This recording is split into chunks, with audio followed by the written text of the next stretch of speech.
بیان کیا جاتا ہے کہ کسی ولی خدا کے زمانے میں ایک شخص بہت زیادہ گنہگار تھا، جس نے اپنی تمام عمر لہو و لعب اور بیہودہ چیزوں میں گزاری اور آخرت کے لیے کچھ بھی زیادہ رائے اکٹھا نہ کر سکا۔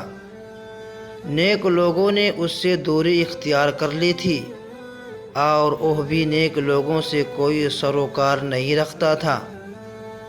عمر کے آخری حصے میں جب اس نے اپنے کارناموں پر نگاہ ڈالی اور اپنی عمر کا جائزہ لیا تو اسے امید کی کوئی کرن نظر نہیں آئی، کیونکہ اسے اپنے دامن میں کوئی بھی نیک عمل نظر نہ آیا۔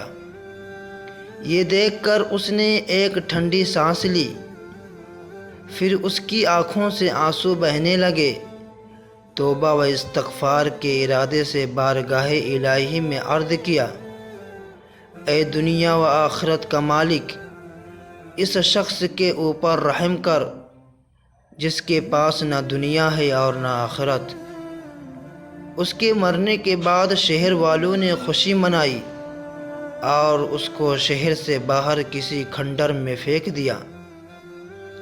اس موقع پر اس ولی خدا کو عالم خواب میں حکم ہوا کہ اس کو غسل و کفن دو اور متقی پرہیزگاروں کے قبرستان میں دفن کرو۔ عرض کیا، اے رب العالمین، وہ ایک مشہور و معروف گنہگار و بدکار تھا۔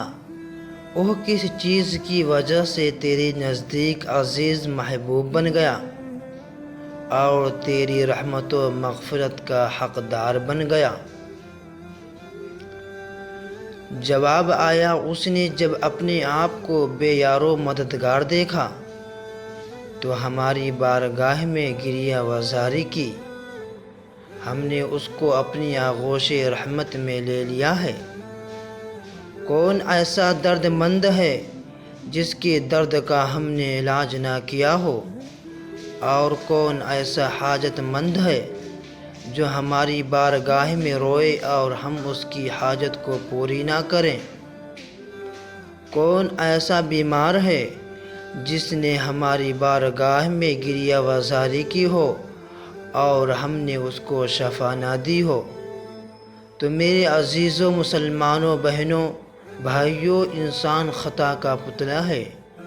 غلطی ہر انسان سے سرزد ہو جاتی ہے، لیکن خوش قسمت ہے وہ انسان جس نے اپنی حالت کو پہچان لیا اور اپنی زندگی میں ہی سچے دل سے توبہ کر لی۔